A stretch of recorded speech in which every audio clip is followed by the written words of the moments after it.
Everyone to the Cover 3 show. Just an all-for-all knowledge show about football. I'd like to welcome my co-host Brock Malik to the show and Spencer Strand. I'm Travis Brzezinski. This season we're going to be covering a wide variety of topics from the past week in football, recapping some of the things that happened, to some of the future matchups, and we're also going to do some season predictions. So we're just going to dive right into it. I know we're a week into the season, but we're still going to make our season predictions, and we're going to start with some of the teams that we think are going to make the playoffs. So, Brock, I'd like for you to name the 10 teams that you think are going to make the playoffs, and please specify which two teams you think will be the wild card teams from each. Okay, first of all, I'm going to start with the NFC. Obviously, the division winner, the division winners first.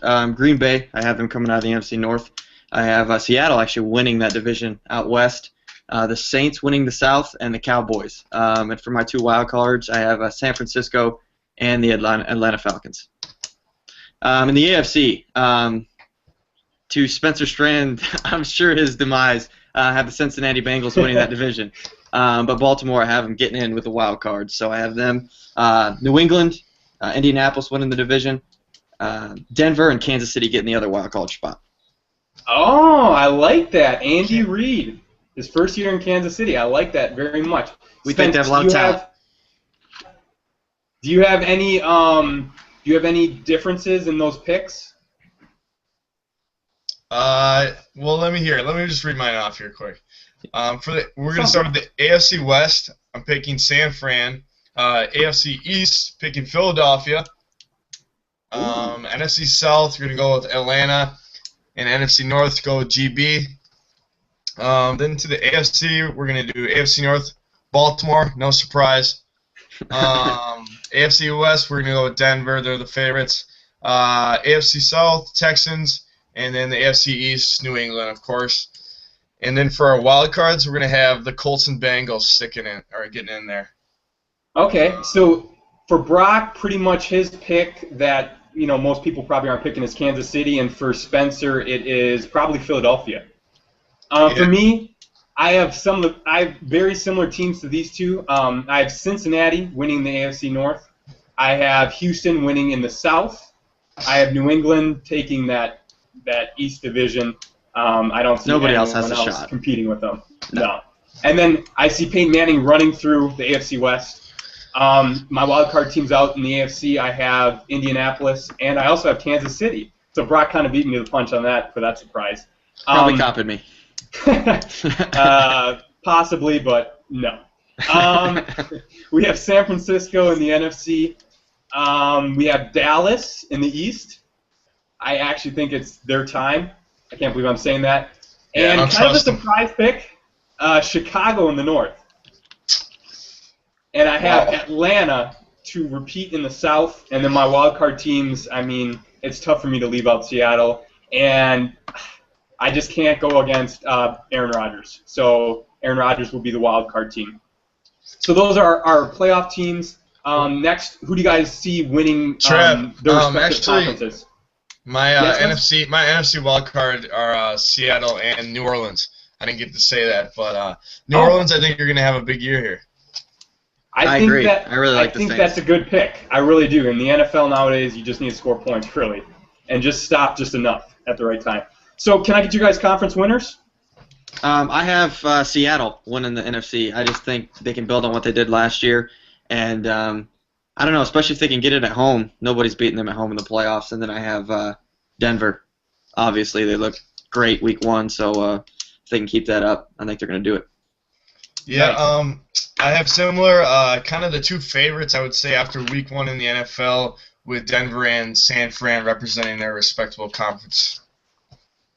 Once again, Spencer and I are thinking the same way. I have Denver and San Francisco. I know there's no drama there, folks. Once again, we're trying to get this right, so I'm definitely not going to go out on a limb and pick against those two teams at this point. So who do you guys have winning it all?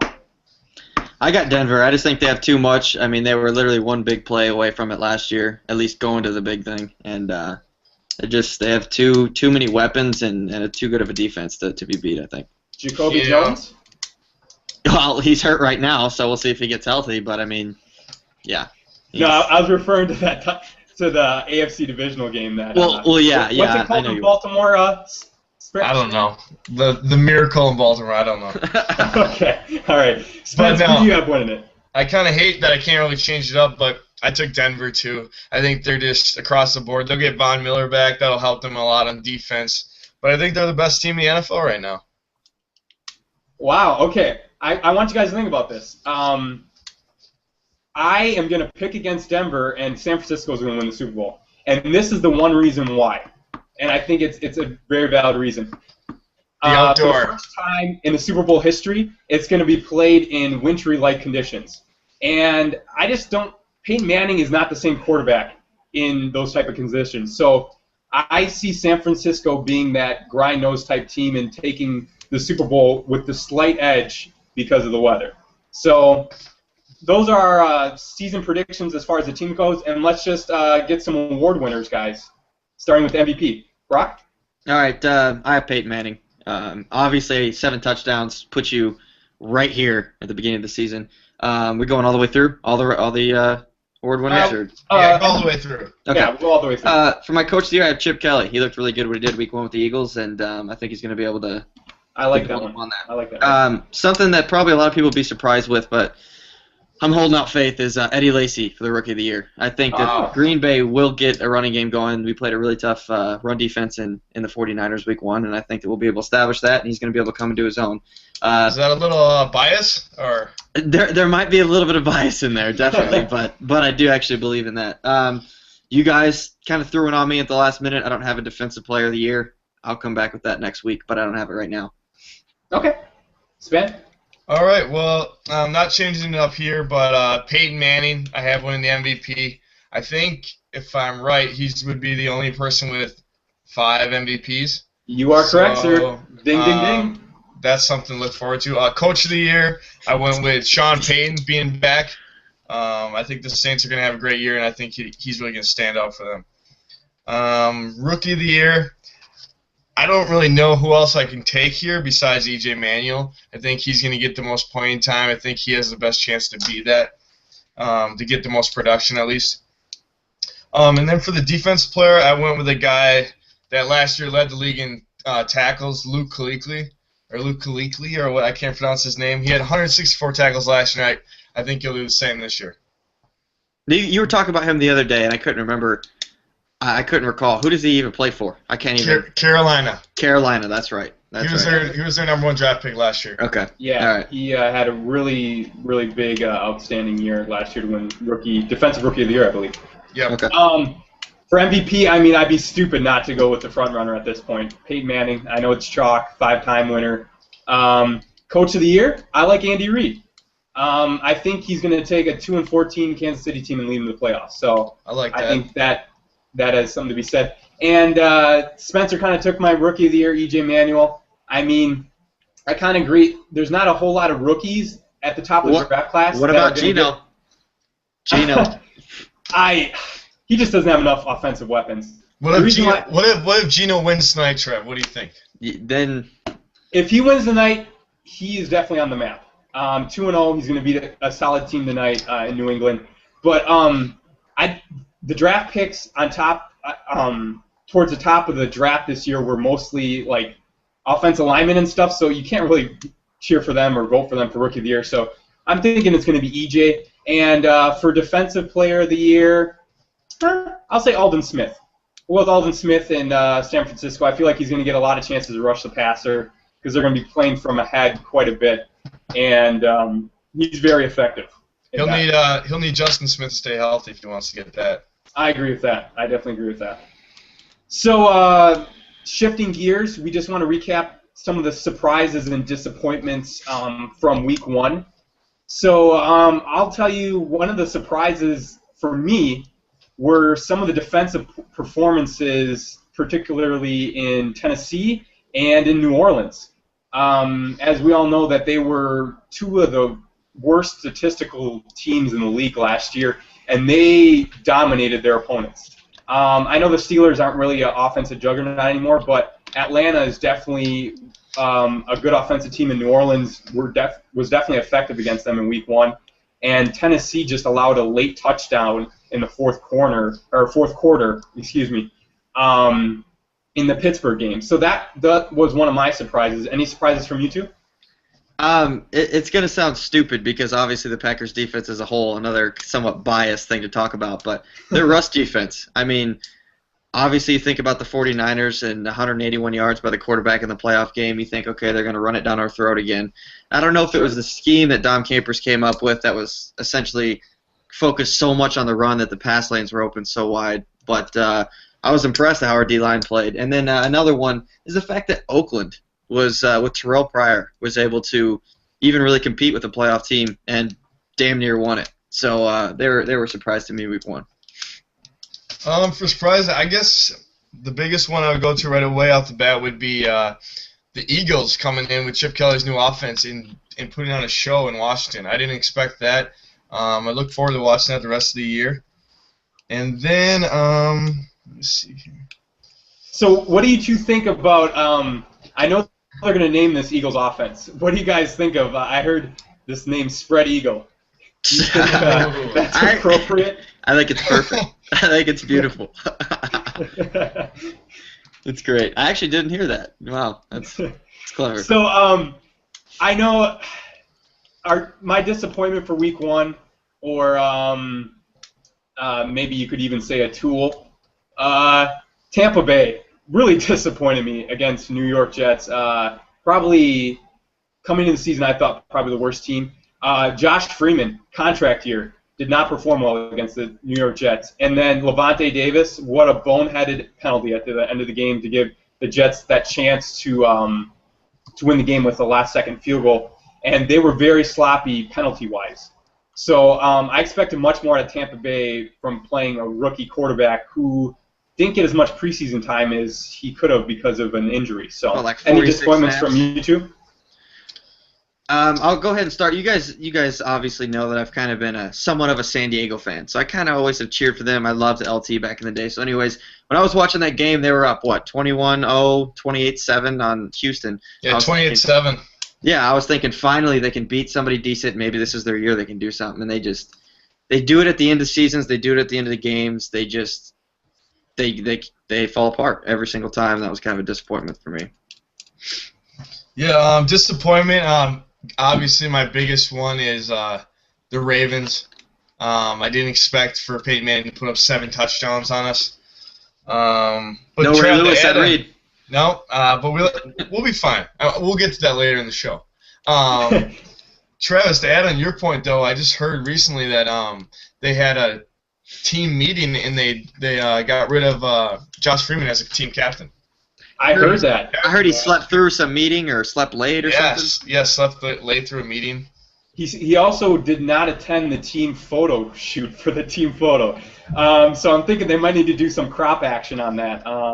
Yeah. But I just wanted to ask you, to piggyback off your Ravens point, Spence, do you think that the Ravens pass defense that gave up 445 yards to Peyton Manning, do you think that's going to be a trend for the season, or do you think it will be an oddity? I think oddity. I mean, I have a little bias, but to be honest, I think we're playing probably the best passing game in the league other than Green Bay. And, I mean, they're new guys. You got Michael Huff back there. You got Matt Elam, just young guys back there that haven't really meshed well together. And I think it's just going to take some time. And I feel like later in the season they'll be fine. I agree. I think, obviously, Peyton Manning, Wes Welker, whoever that tight end was, Thomas, Demaryius Thomas. There's so many. The other Thomas. Yeah, so many weapons that they had, and not many people, I don't think, are going to be able to stop them this year. So I think it's an oddity. I'd have to agree with the oddity part. Obviously, I think losing that leadership in Ed Reed is going to hurt them, bring them back a little bit, but they have a great coach, and I think Peyton Manning can make anyone look foolish. I agree. And I mean anyone. So even you? I would agree with that. Possibly even me.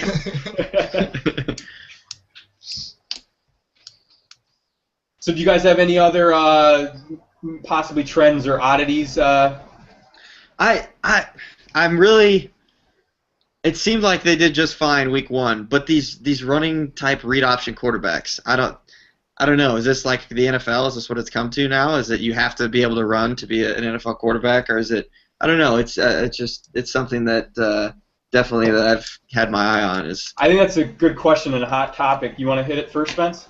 Yeah, I mean, I think it's definitely a trend. I don't know how long it'll last. I mean, you look at RG3, what happened to him last year, he's just not the same this year running-wise. And if you look at week one, Russell Wilson, Cam Newton, Colin Kaepernick, none of those guys really rushed for more than 50 yards. I mean, Michael Vick probably led all those quarterbacks in rushing. what he have? 70, 80?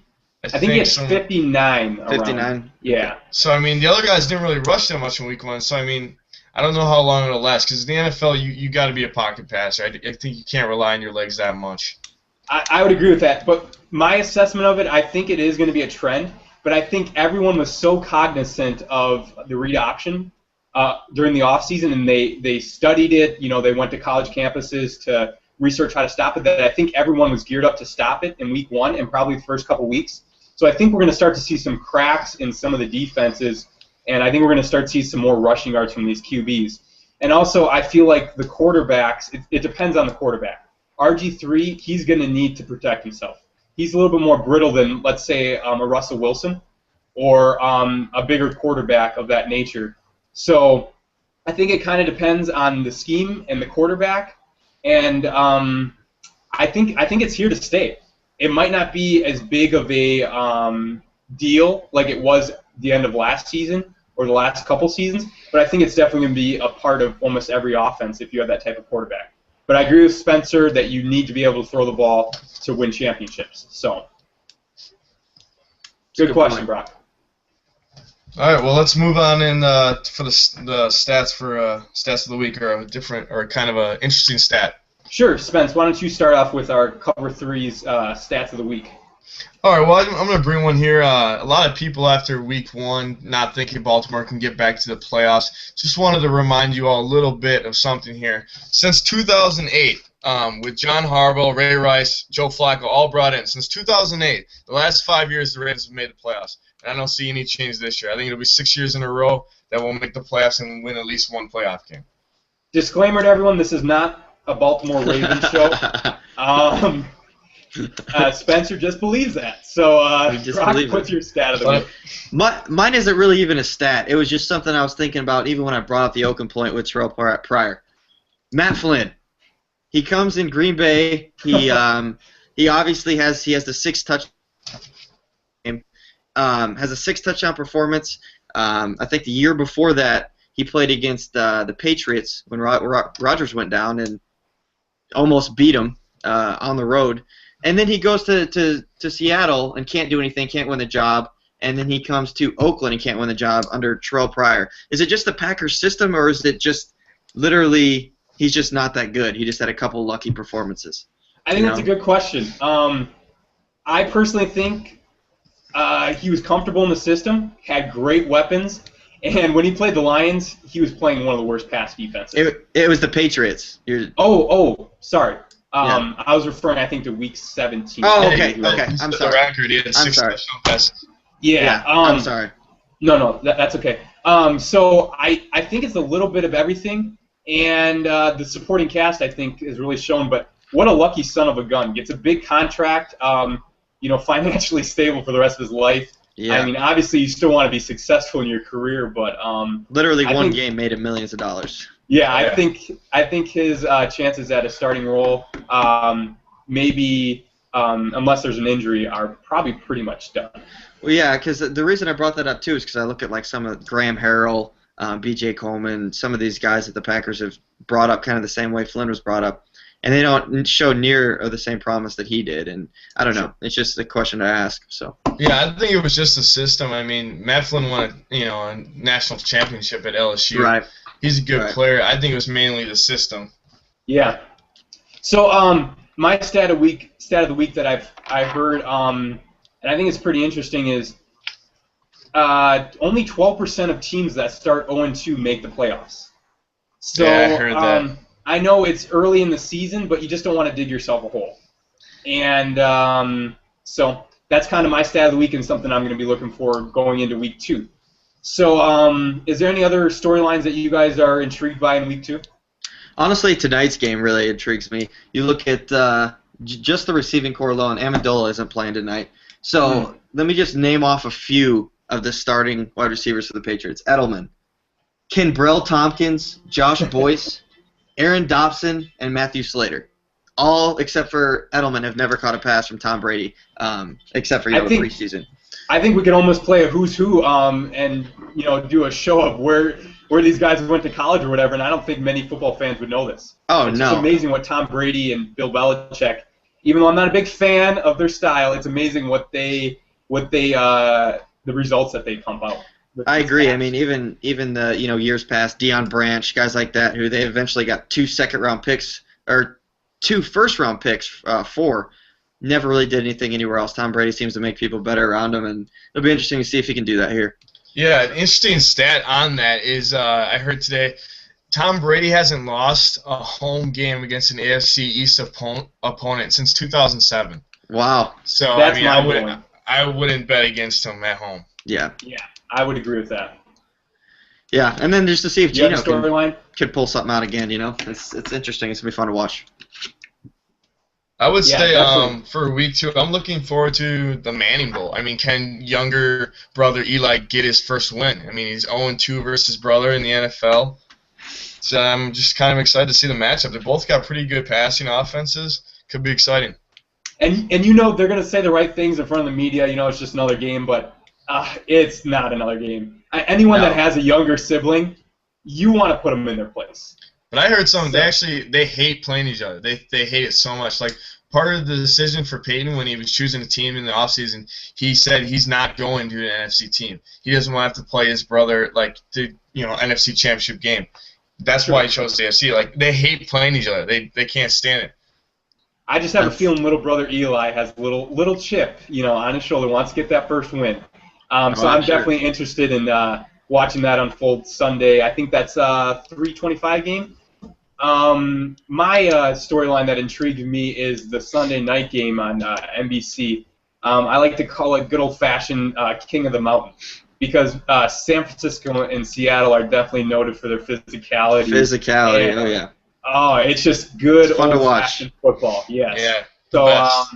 I'm definitely looking forward to that. And like I said with my previous stat about teams starting 0-2, I'm just looking to see the urgency of those teams that started 0-1. I want to see how they respond to that urgency. So those are a couple of things that I'm looking for. Those type of games, the Seattle and San Francisco, reminded me of the games like a couple years ago, like when it was the Ravens Steelers, and it would just be like Hines Black and blue. Ward and just Same hitting. I love that. Physical. Football. All right, guys. Well, I got some, love it or hate it type of stuff here. Start with one out of Green Bay. Now, Clay Matthews, as you guys know, got a little flack for his out-of-bounds late hit on Colin Kaepernick. And I saw an interesting quote he had today, which I don't know how you take this, but he said something along the lines of, "I'm an awesome player. I'm not a dirty player." And I was kind of like, all right. And then also to add on that, Jim Harbaugh, I don't know what it is about Jim Harbaugh, but he loves to get himself in the news. He And does. he said he saw Clay Matthews on the sideline with Joe Staley, and he said he open hand slapped slapped Joe Staley, and Jim Harbaugh had some laughs, and he was saying, I think that Clay Matthews guy, he tries to be a tough guy. I think that's going to hurt his reputation a little bit. He might have to gain that back a little bit. So I thought those were some interesting comments. I'll go ahead and start with the Jim Harbaugh one. I think I'm not a fan of Jim Harbaugh in any way, shape, or form, especially when they are playing the Packers. But so you would hate that no, this is what's kind of weird. Is I love it because I don't think that I don't know. I just kind of find it funny, that I don't know. Clay Matthews is slapping linemen across the face and everything else. He doesn't have to earn anybody's respect. I just kind of find it humorous. Clay Matthews, obviously love the guy, but I hate his comment. I don't know. He doesn't really need to say that. He's not a dirty player. He doesn't even really need to talk about being an awesome player either. So kind of a That's weird the thing. I would not have said anything, just rise above from it. No, just I'm not a dirty player. Next question. I'm gonna actually disagree with you guys about Clay Matthews. I actually love it. I know for me, being a former football player, I don't think Clay Matthews is a dirty player. I just think that he was so amped up over the offseason, and he probably slept, ate, drank, lifted, whatever his regimen was, and he was thinking about Kaepernick the whole offseason. And I think me in high school, I had a similar situation with a football opponent and a quarterback, and I know when when you are thinking about that, it consumes you, and you might do things that are out of character. And I think that's what happened with Clay Matthews. So I actually love it, and I think his reputation will be fine. I really do. So I agree. He's got a very good reputation around the league, and he's never went low on anybody or anything else. It was one of those things where when a guy runs for 181 yards and you in a playoff game, you're going to try to hit him anytime you can. You know, maybe it looks like he's going out of bounds, but if he puts one foot in the ground, he's going the other way. So he's just making sure he got out of bounds, and I don't know. Yeah, I agree. I mean, one thing we do know is Ndamukong Suh, dirty player for sure.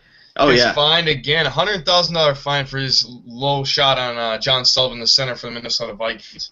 No, I haven't actually seen the hit, but I heard some people talking about it. And I heard it compared to when Warren Sapp hit Chad Clifton. And Yeah, really I mean, it's a dirty hit. I mean, he's not going to make the play on the ball. I mean, Right. it's not worth. It's a dirty hit. Yeah, he's definitely considered a dirty player with the reputation he has. I mean, for me, stomping on people. Sue has all the talent in the world, but when you're a repeat offender, I mean, I can handle once, twice, but it's been time after time. Repeat offender. I mean, you are what your actions show. So, definitely dirty player. So I want to ask you guys to give just a little preview of some of the second week's games, and maybe just say what each team needs to do to get that victory. So. I'm going to start with the Denver-New York game myself, and then Brock, you can do the Washington-Green Bay, and we'll go from there. But for me, the thing that I'm looking forward to, and I think is going to be the turning point in the game, is which Manning gets more support from their running game. Because I think both defenses will be geared up to stop the passing game. So I feel like whichever team gets that, more of even if it's short yard runs to move the chains, or to keep the yard or the down and distance manageable, I think that's the team that's going to come up on top. And I think New York also has to use that running game to keep Peyton Manning off the field. I would say New York's running game. I mean, Denver's got to face that front four of the Giants. I mean, that's tough to run against anyways. Sure. I agree. I think in the trenches at least, but I mean, Denver has a three-back committee that's pretty darn good overall, I think, with Ball and Moreno and, Ronnie Hillman. They all seem to be – they could all be pretty good backs. So I think as a committee, it'll be interesting. It'll be interesting to see. Now take us to the frozen tundra, Brock, and tell us what needs to happen for these teams to be successful on Sunday. Washington and Green Bay. Okay, this is another tough matchup for Green Bay, like their whole season is really. But they got to stop the run like they did against San Fran, but without leaving wide open passing lanes behind them. They got to be able to do that, get off the field in third down, and then protect Rodgers. If we can get a running game going, I think we'll be just fine. And I picked Green Bay in this game, but I think it's going to be tight. Spoiler alert. What does Washington need to do, Brock, to be successful? Washington probably try to do this, try to blueprint exactly what San Fran did. They got to play tough defense, get pressure on Rodgers, maybe a lot of man-to-man on the backside and be able to, shut down our receivers, and then get a running game going. If they can get a running game going, then play action is going to work no problem, and, I think that's what they need. I agree with you about the Washington point. I think they are more reliant on the run than San Francisco. They really need to get that ground game going. I know RG3, for me, definitely showed like he came off an injury and hadn't played any preseason games in week one. And I think that the first couple weeks he's going to be a little rusty. So I think that running game in Green Bay is going to be very vital for Redskins to have success on Sunday. Yeah, I'll add one note to that, too. I'm a little nervous for, I would say, Green Bay. I mean, that offensive line, you got Ryan Kerrigan and Brian Orakpo on the outside. That's going to be tough to stop. I don't know how they're going to have to do some. They're going to have to running backs, chipping. Lacey's got to be back there chipping. Sure. They're going to be coming. We just played Alden Smith and Justin Smith, and I think Alden had 2 sacks, but it wasn't like they were getting dominated up front, really. I mean, I could see maybe in the running game, but they protected Rodgers fairly well. So I'm not as much worried about that. Do you think that if Finley doesn't play this week, I don't know if you heard the news that he's gonna play. He practiced today. He practiced. Okay. Yeah, he's gonna play. Him and Sid both practiced. Effective? I think so. I think it was just a precautionary type thing. The reason they sat him out, but he is a big threat, and if he didn't play, I think it would really hurt our offense. Definitely. Sure. I'll go to the Pittsburgh Cincinnati game. It's the Monday night game. I think Cincinnati, the last 2 years have taken a stride where they've been over Pittsburgh. They've been up there with, Baltimore in that division. And I think Pittsburgh, honestly, is going to be one of the worst teams in the league this year. I agree. I don't think they have any offensive weapons. I mean, their offensive line is depleted. Now losing Poundstein in week 1, it's going to be tough for them to do a lot of things this year. It seems like he's always hurt. Yeah. Every time I hear about it. Yeah, his brother got hurt a couple times, too, over in Miami. Well, yeah, I was just thinking about because even when the Packers played him in the Super Bowl 2010, he was hurt then. And it just seems like one of them is always hurt. Yeah, and I like to pile on Spence's remarks. I think Pittsburgh, I know for me, I was shocked by their Week 1 performance, but really looking at the roster, it really was to be expected. I think their history and their legacy maybe went a little bit, just to think that they could maybe compete. But I think with Pouncey going down, all-star center, or all-pro center, it doesn't help them. I think they are going to be pretty bad this year. And for me, just to kind of pile on, can Cincinnati live up to that hype? I think they can. I think they have all the right ingredients, and I think that division is going to be a little bit down this year. So I do expect them to win that division. Who do you have in Seattle? Well, we're going to go up to the 12th man up there in the North Pacific. Once again, physicality. I'm looking for those big hits, or as Madden would say, get your hit stick out, because it's about to be dished out. I know. For me to take a military motto, the game is going to be Operation Ground Attack. I think whoever can control that ground game, I think we're going to see a lot of pounding the rock. All right, Chad. I think we should move into the picks. You got it, man. So what we're going to do is we're going to try to do 4 pick. We're all going to pick 4 games each week, and then we're each going to give an upset pick. So let's go Washington at Green Bay. Who do you two have? I have Green Bay. This one's a tough for me, but I think Green Bay will pull it out. But I would not be surprised if Washington wins this game. Not by any means. A little bit of hedging the bets by Spencer Strand, but he did pick Green Bay. Let's just make it a clean sweep. I'm going Green Bay. I think they rise to the occasion at home opener.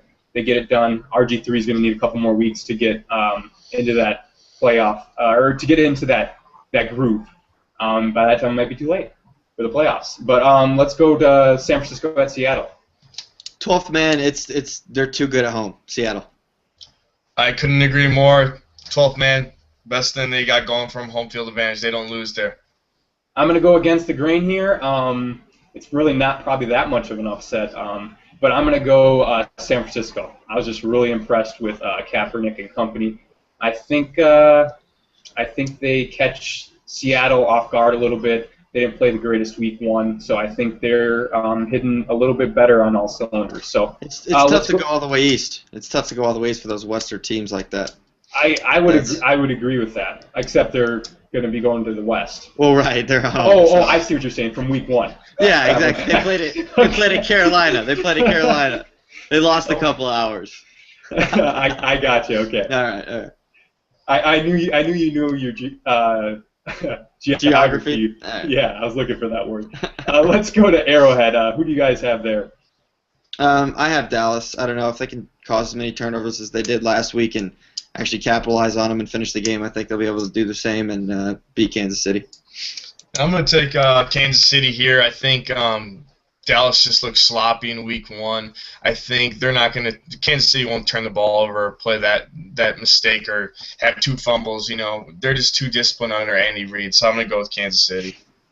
And I'm going to go with the man in purple. I'm going to go with Kansas City. I think Andy Reid starts out 2-0 and matches their win total from last year. Wow. So I think Kansas City beats Dallas, because anytime you start to feel good about Dallas, I mean they need to get squashed back to earth. It seems like. So let's go to the Manning Bowl. Who do you guys have in that game? I got Denver. It's kind of a no-brain pick for me. I don't really have much to say about it. We've already talked about Denver, and I just think it'll be too much. Yeah, I agree. I think Denver. I think big brother still has the edge over little brother. He'll make it 3-0 versus younger brother. Let's get those brooms out. It's a sweep. I'm picking Denver. Yeah, I think Peyton's gonna put up. I think he's gonna put up some good numbers and be well on his way to that 5th MVP. So this is the time of the show where you guys get to go out on that limb and pick your upset pick of the week. Who do you guys have?